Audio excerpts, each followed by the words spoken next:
witwa Olivier Nduhungire ni minister ariko we mu bivuge gake ataza kubimenya bikangera ingaruka we na Scovia yashaba bahita bahatwika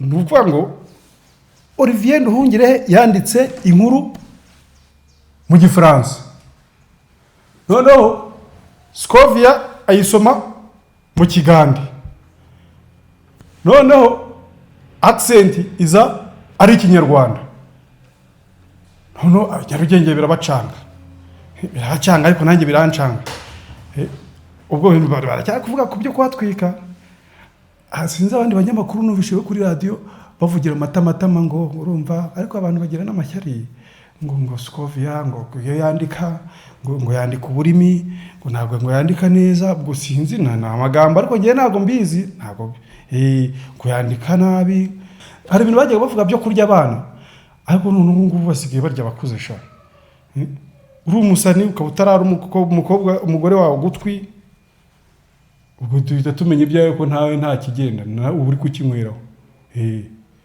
witwa Sky 2 yarumye gutwi amaze gufata ugutwi abaragirwe hekenye ngo kaci ariko bijyahise bigaragaza ko afite umugore uryoshye n'ubwo atari byiza uhitwa ya mpano aramwegera nawe amurya izuru ako se yari izuru ngo yamurumye ku zuru yes ngita professeur Mbata Babyface maso y'inyana nyangamugabo ryahamye made in Rwanda abangarutse nanone nitwa umuhungu wa Semwanuka ngiye kubasakaza impuha hano iki kiganiro cyanjye cyitwa Nyarugenge hari gushya harashya kandi turi kuhatwika neza ibintu bikagera neza cyane niteguye kujya mbagezaho amakuru yizewe nanjye gusa ariko abandi batayizeye donc ashobora kuba ari ibihuha ashobora kuba ari amakuru amaze igihe ashaje ashobora kuba ari amakuru adafitiwe icyizere ariko ngiye mbafitiye amakuru buri munsi ugiye kujya mbagezaho kugira ngo imigagare neza cyane imbere y'abakiriya nanone urakanda subscribe like comment ndetse na share kugira ngo ukomeze kubana natwe nimba wakunze ikiganiro twandikira kandi nanone nimba utanagikunze nanone ubitubwire kuko nabyo tubimenye si ngombwa ko nanone ugikunda da ariko nanone ni ngombwa ko ugikunda kugira bigaragare neza cyane Nyarugenge hari gushya mbabwire ngo hari gutwikwa nande mu minsi ishize hari ukuntu mba nigendera ndaho ngaho bakavuga ngo muvuga amakuru ngo ikingo wenda atizewe ariko ngiye mbona wenda yizewe sinzi impamvu mwe mutayizeye ejo bundi nagiye kumva munumva witwa Olivier Nduhungire ni minister ariko we mu bivuge gake ataza kubimenya bikangera ingaruka we na Scovia yashaba bahita bahatwika nuvuga ngo Olivier Nduhungire yanditse inkuru mu gifaransa noneho Scovia ayisoma mu kigande noneho accent iza ari ikinyarwanda noneho Nyarugenge birabacanga ariko nanjye birancanga ubwo bintu baracyari kuvuga ku byo kwatwika sinzi abandi banyamakuru numvishiwe kuri radio bavugira matamatama ngo urumva ariko abantu bagira n'amashyari ngo Scovia ngo yandika ngo yandika uburimi ngo ntabwo ngo yandika neza ubwo sinzi na amagambo ariko ngiye ntabwo mbizi ntabwo ngo yandika nabi ngo no kwandika ngo ntabwo abizi neza ibyo bintu ndavaterekana ceceke bigira ibanga ataza ko byumva ugasanga arasakuje usanga bibaye ikibazo none ndicanye ndatekereza bati ngudi Nyarugenge ibintu bizagenda gute buri munsi duhora dufite dukoryo dushyashya ubu noneho ikindi kintu kigezweho bajene inshuti zanjye abasani b'i Kigali bavumbuye ubundi buryohe bw'abakobwa abakobwa basigaye baryoshye cyane baryoshye ku rwego mwebwe mutabyumvamo uzi kugira ngo ariko nanone ubwo birasaba inzego z'umutekano ko zajya zibacunga cyane kuko urumva iyo umusani afite umushiri kugira ngo umugaragarize uburyohe bwe aramuruma hari ibintu bagiye bavuga byo kurya abana ariko n'ubu basigaye barya bakuze sha uri umusani ukaba utarara umukobwa umugore wawe gutwi ubwo duhita tumenya ibyawe ko ntawe nta kigenda na ubu uri kukinyweraho witwa Sky 2 yarumye gutwi amaze gufata ugutwi abaragwikihekenye ngo kaci ariko byahise bigaragaza ko afite umugore uryoshye nubwo atari byiza. Uhitwa ya mpano aramwegera nawe amurya izuru. Ako se yari izuru ngo yamurumye ku zuru. None ibyo bita bikwereka ko ibiri Nyarugenge bitoroshye hari gucya, ariko nanone bifite icyo bisobanuye. Ubu ni ukuvuga ngo abasani bo mu Rwanda barasabwa ibintu bibiri. Mu gihe usohotse mu nzu ni ukujya bagucekinga mu kanwa ko nta gutwi k'umukobwa utwaye cyangwa nta zuru ry'umukobwa utwaye. Ibyo biragufasha cyane, bidufasha cyane kumenya umutekano w'abantu muri kumwe ko muvuye mutabariye. Ariko iyi tekinike yo kurya abana bakava kurya abana bakarya babona bakuze, iyo ntago yari ihari. Ije vuba, ariko urabona ko biraho birimo biratwika bikagira. Ubu ngubu rero sasa ubu systeme igezweho ni ya yindi yo gutegereza ubwato ku kibuga cy'indege. Ugasanga ikintu utegereje ku muntu ntago ari cyo gihari.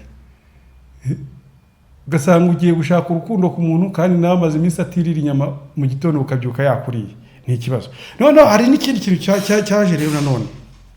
Kuri ubu ngubu kugira ngo umenye neza ko umusheri wawe atari wa pirate, ari uwa nyawe, subira inyuma mu modoka ukubite ngo mugonge, umenye ko ari ibya nyabyo, umenye ko ari uwa nyawe. Kuko ubu hasigaye n'udusheri tw'udupirate. Rero iki cyanyacyo ni ukubanza ukamugonga. Ariko se ngubu ribu ntiyajya ngo ibyo ndabishyigikiye we. Oya, ntabwo ari byiza kubagonga, bigaragara nabi cyane imbere y'abakiriya. Bigaragara nabi cyane imbere y'abakiriya kandi bisa nabi, ntago ari byiza kugonga undi mwana, bisa nabi cyane rwose. Hano mu Rwanda ngo kugira ngo umuntu aminuze mu itangazamakuru bisaba kubanza ukiga kaminuza, ukiga segonderi, ukiga na primaire na gardienne. Ariko by'umwihariko masters ukayifatira imageragere. Cyane cyane mu itangazamakuru rya showbiz, kuko ntabwo nabahingiro abenshi bagenda banyurayo. Fata ku mavuta arenda gusoza masters. Jihad nawe arenda gusoza masters. Na ya mpano, ariko se ya mpano azajyayo. Ubundi reka tubanze turebe match ya mpano na Jihad bahuriye ahantu hamwe, kandi kenshi bakunze kubeshyira ngo ya mpano ngo niwe wajyanye Jihad hariya, kandi ntakari wamujyanye. Ariko nimba ari wari wamujyanye twe ntago tubizi. Ariko tugiye gufotoramo ya mpano yicaye ahangaha, avuye kuzana impungure ziwe zo kurya. Jihad yicaye ahangaha bari gutera story. Icyo kiganiro, iyo story, icyo kiganiro mwumva cyaba ari nk'ikihe? Bari kuganira, tuvuge ya mpano na Jihad bahuriye hariya, wenda bahuriye nko mu kibuga bari gutera ka basket cyangwa ka football. Uriya baganira gute? Bahuriye muri kaminuza, bose bari ku ishuri bagiye kuminuza. Undi uri kari buri wese afite agakoryo ke.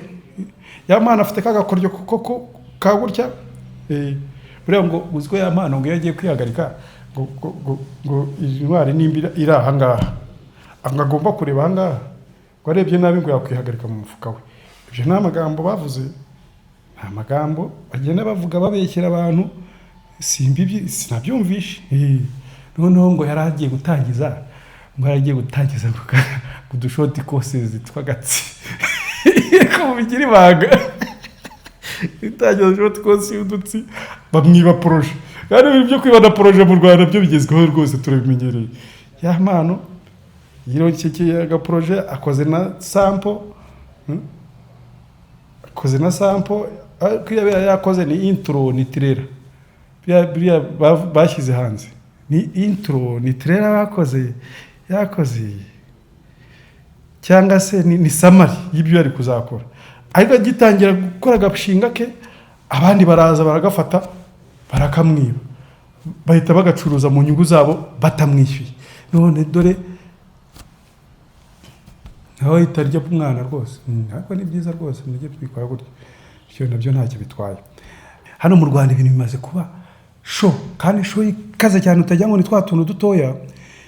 Ariko none ku rundi ruhande nkari yibaza buri abanyamakuru ko bishyize imbere bakarega gatuza ibintu byose bagomba kuba baduhagarariye. Kuki twebwe abakomediye tutagomba kugira umukomediye uduhagarariye mu bintu bya showbiz cyangwa by'ibindi byose biba byabaye? Ejo bundi buri kantu yazanye version ya komedi muri press conference, abantu barasakuza. Kuki abanyamakuru bumva ko ibintu byose baba babajije biba ari ibyanyabyo, batabona na challenge? Icyambere, buri kantu no umukomediye turamuzi, ariko nanone se hari iriya press conference yari yabaye wacu na muzika bajya gutumira, batumiye abanyamakuru, batumira n'abakomediye ntibambwira, ariko nta kibazo yari arahatubereye. Ni byiza cyane. Ariko hano mu Rwanda ibintu byose ugomba gukora, ugomba kwibuka ko hari na version y'abakomediye bajya batumiza abakomediye muri press conference no mu manama agiye atandukanye, buri rwego ruhagararirwe. Tujya kuva twumva Iwacu Muzika hajemo nk'abari Iwacu Muzika habakwiye kujyamo na Ntuza na Lucky Fire yaza agaceza kandi yaceza ibintu bisobanutse, kandi none uru rwego rukaba ruhagarariwe. Ntuza buri kantu nawe yari yagiye kubera ko impamvu banze kumutumira mu baririmbyi, ariko yaktinga nk'umukomediye. Numva ko n'umukomediye arakenewe muri Iwacu Muzika, akaza agaperforminga agaceza bikagenda neza. Ariko nibaza impamvu nk'ubu ngubu ari korabo abanyarwanda dutegereje imyaka myinshi kandi twayiganiriyeho igihe kinini. Umuvandimwe ndamwegera ndamuganiriza ndabimubwira, umuvandimwe Senderi, hari abanyarwanda bararakinga korabo ya Lucky Fire na Senderi, yaba ari indirimbo nziza iryoshye. Urumva niyo utayiha amashusho ubwayo yaba iryoshye, kuko ubwayo yaba iri fani naryoshye imeze neza. Bityo no muri izo za Iwacu Muzika zabaye mu bitaramo nka buriya King James agiye kuronshinga album.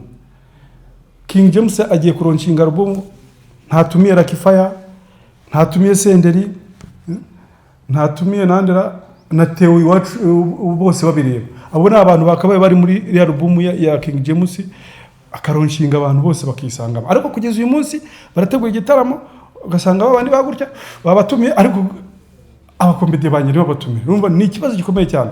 Kandi ikindi cya kabiri, nge muri iriya album ya King James mbibutse ko ninjye nzaba ari ndemusi, njye uzayemusinga kandi nzabikora neza, abantu bazabyishimira ndabizi. Mwitegurira album ya King James ko nzaba mpari, ari njye kandi nzabaririmbira indirimbo yanjye yitwa Frere Jacques na Kanyamanza Keza. Izo ndirimbo abafana banjye muwe tayari ko nzaze baririmbira muri arena mu gihe King James ari kurocinga album, nzaba mpari kandi meze neza, ndi kubikora neza kandi ndabizi ko muzabikunda. Ikindi